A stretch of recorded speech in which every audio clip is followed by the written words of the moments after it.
Hey, it's Theo, and thank you for joining me. Today we're looking at the best decks to climb the legend after the Fizzle nerfs. A lot has changed since the StarCraft mini set launched, so we'll be looking at these updated list. And as always, the codes will be in the description.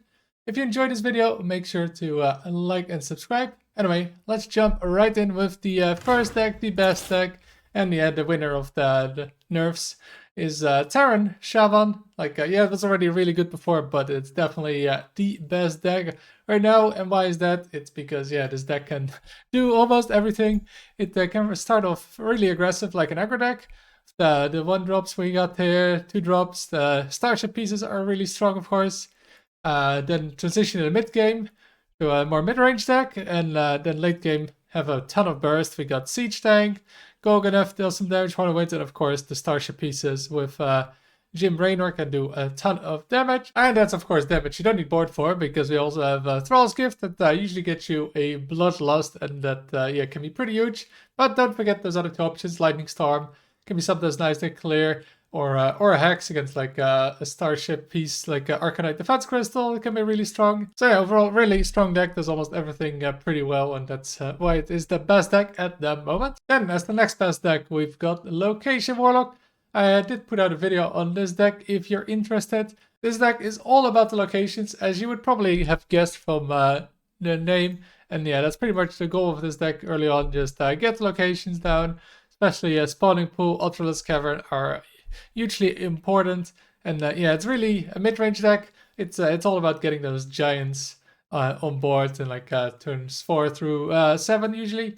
And yeah, that usually defeats most opponents. And then if that doesn't happen, you still have a bunch of burst. You got Horizon's Edge, Popcar, Symphony, and Kerrigan, of course. And then if you reach turn 9 and you haven't won yet, we've got Sargeras to clear the board or get infinite imps with it. So yeah, really strong deck. And that's why it is at the number 2 on the list today. And then as the third deck we've got is the Terran Warrior. I also put out a video on this deck yesterday. So if you're interested in this deck, you go watch that video. I did change 2 cards down the list compared to yesterday. Because yeah, there were a lot of shovels around. And, you know, the starship pieces, they were pretty annoying to deal with the usual build that I was playing. So I changed an MC tag and a Brawl for 2 hostile invaders. Because of course this card takes care of those starship pieces easily. The spell burst might be a little bit more difficult sometimes for this deck, because there's only really one cheap spell you want to use early on, which is Concussive Shells. But yeah, it's still just that 2 AoE is most important, and the Death Rattle can be really annoying for the opponent to deal with. And besides that, yeah, as I explained in yesterday's video, you know, you just try to get the starship pieces early, get those on board, make a big starship, and then yeah, you can launch it, res it with Raynor or with Hydration Station.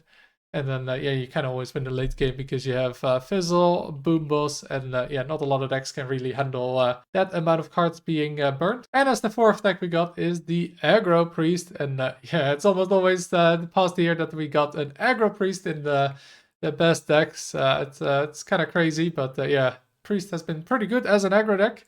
And yeah, with the StarCraft mini set, we've got a few new toes for this deck.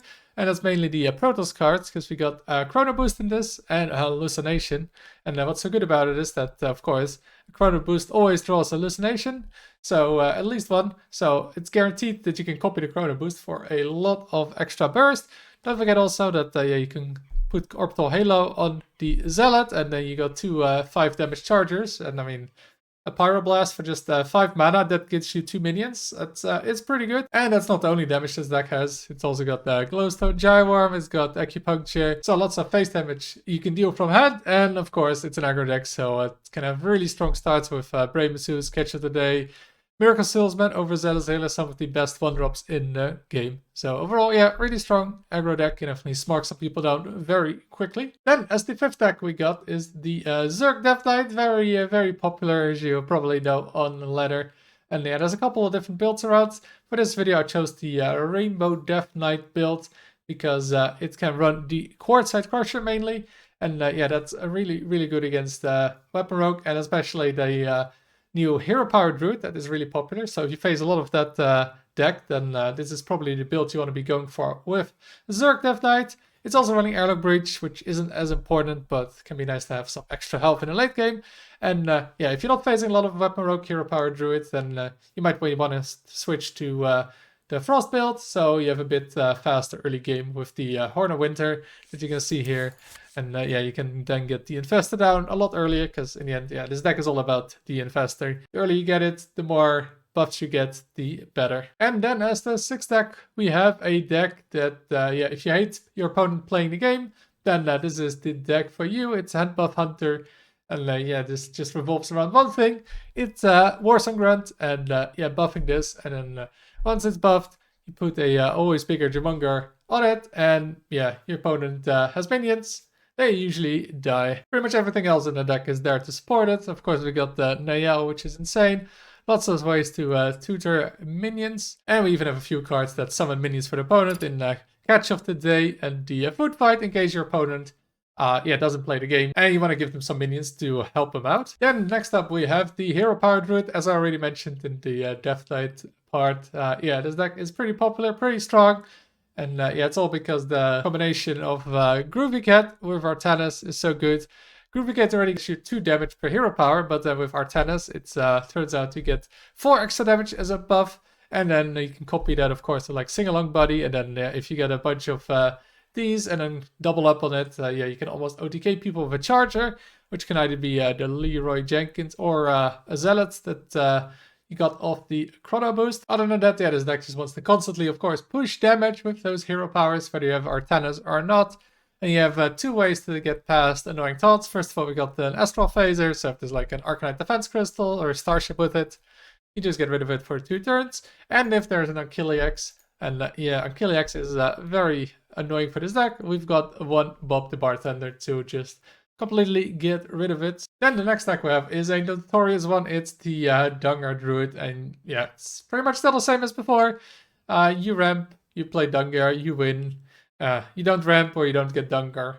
It's a lot tougher to win. The one new addition this deck has to it is the Artanis. It's just a good hero card by itself, right? You get the hero power, doesn't require like any synergy, and yeah, there's the Zealots, the armor you gain are just pretty nice to have. And while we just had Dungar Druid, which is one of the easiest decks to play, now we have the Discover Zerg Hunter, which I'd say is one of the hardest decks to play right now, because like every turn there are so many options you have, what you can discover, what you can copy. Board space is often an issue. Hand space is an issue. So yeah, you have tons of decisions to make with this deck. So yeah, it's not the easiest deck to get into. So you really need a few games to get used to it, or probably more than a few games. I still constantly misplay with it, even though I got over 100 games with it. And yeah, what you want to do early with this deck, right, is just get those locations. Spawning Pool, Parrot Sanctuary, and try and get the Seaside Giants early on the board. That's really strong. You can get them early on board as turn 3. And of course, you got Nayel. Later in the game, we've got the Hydralisks. There aren't too many Zerg cards in this deck, but yeah, Hydralisk doesn't need many because it does so much damage. If you have 2 Hydralisks and 2 Zerglings in hand, so you get 4 on the board, that is already 22 damage. So often in the late game, what I've done is, yeah, you save Ceaseless and then the Zerglings and Hydralisks, and then you play Ceaseless, clear the board, play 4 Zerglings, 2 Hydralisks, it's 22 damage, or 31 if you have Kerrigan up, so yeah, that is an OTK you can do with this deck. This deck has a lot of ways to generate value, generate board, and generate a damage. Cards like Aggro Incendius, they can push a lot that you don't even need Hydralisk that much usually. Then I want to add an old deck here, which is the Elemental Mage. Yeah, it's still performing alright. It's fine to climb with. Yeah, no new cards. There's no new elementals, but yeah, it's still doing fine. It's really cheap, so that's why I wanted to recommend it here if you're looking for a cheap alternative to other decks. So yeah, maybe you don't want to craft some older cards because we're gonna have the rotation soon. And then we're getting to the lesser decks, and by lesser decks I mean the Protoss decks. First of all, we got the Protoss Rogue or Archon Rogue here, although I think this is actually pretty decent. I faced it a couple of times in High Legend, so this might not be as bad as the other 2 Protoss decks that get played. And what this deck does is, of course, you want to try and get the 2 Templars, get the Archons, and then copy them multiple times with the cover artist. However, as you may notice, there is only 1 Templar in here.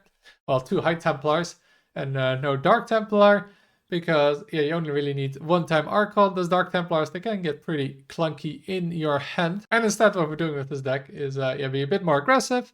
So we got the Swarthy Sword Shiner here. Usually you only see this in the weapon rogues, but yeah, it's just excellent with Quick Pick, because that is 10 damage combined if you go that turn 2 into turn 3, and it draws 4 cards.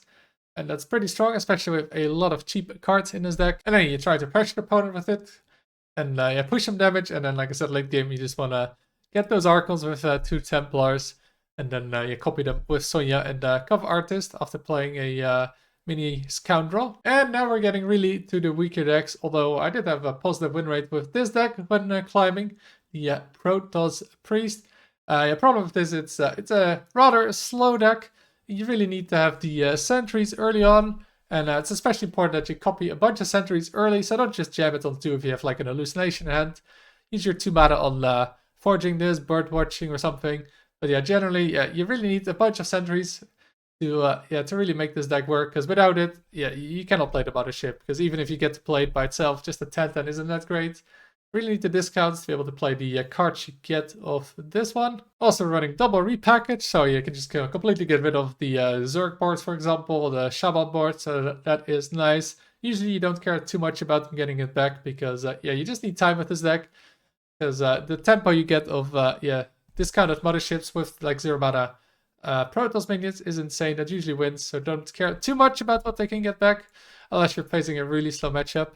Also, we're playing Rest in Peace in this. I'm not entirely convinced by it, but it can be nice if you get like ML2 on the board on 7, and then you can keep resing it. Especially nice against the deck like the Terran Warriors, because I've played against them, and then you get ML2 over and over, and you get rid of all their starship pieces, and yeah, the deck just doesn't work. So that can be a nice way to use it. And as a quick final note to this deck, we're only playing 5 minions in this list.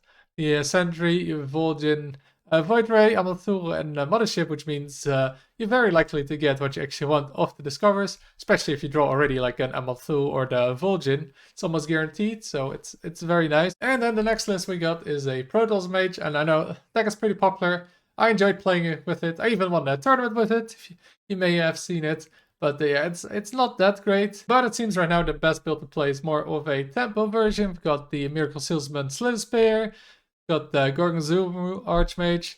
Just get a bit more tempo early on, and then yeah, finish the opponent later with the Colossus, of course. That is your big late game finisher. We've also got the Mental Shaper, which can come down pretty fast, like at turn 3 sometimes. And then we're getting to the last 2 decks for Demon Hunter and Paladin, and these classes, they don't really get played a lot. These classes just aren't that strong, but I still have 2 decks here for you if you want to play these classes. They're not the greatest, but I think these 2 decks are playable if you want to. First of all, we got the Zerg Demon Hunter here, and this is the fastest Zerg deck, because yeah, there's a bunch of 1-drops here. You want to be very aggressive, push that damage early. You've also got, of course, the Demon Hunter card with Creepy Tumor, and that can be really strong with Lorca if you play this and have a bunch of Zerglings that can push a ton of damage with it, or with the Mutalisk, which ideally takes care of like 2 big minions, and then pushes 6 damage as well on top of it, so it can be really strong. And then also we've got a bunch of damage from hand with this deck with Metamorphosis, which you can also duplicate with Sing-Along Buddy for 10 damage, or you can do Sing-Along Buddy with the Kerrigan Hero Power and do up to 18 damage, I think it is. And then the last deck we have here is the Terran Paladin, the weakest Terran faction. And yeah, that is for good reason, because they don't really are as efficient as, say, Terran Shaman, or have as great of a win con as the Terran Warrior. What it does do really well is, win once it has board established, because there's a lot of ways to buff the board, or use the tokens you've got. So we've got the Ziliax that buffs, of course. We got the Amethyst can buff, Hellion can buff them, or just have nice rush minions from hand. Flash Shield Crusader Aura buff. And Ultra Capacitor is also a nice cheap Frostwolf Warlord. And that is it for this video. Let me know what you've been playing and how you've been doing in this new meta. Thank you for watching, and until next time.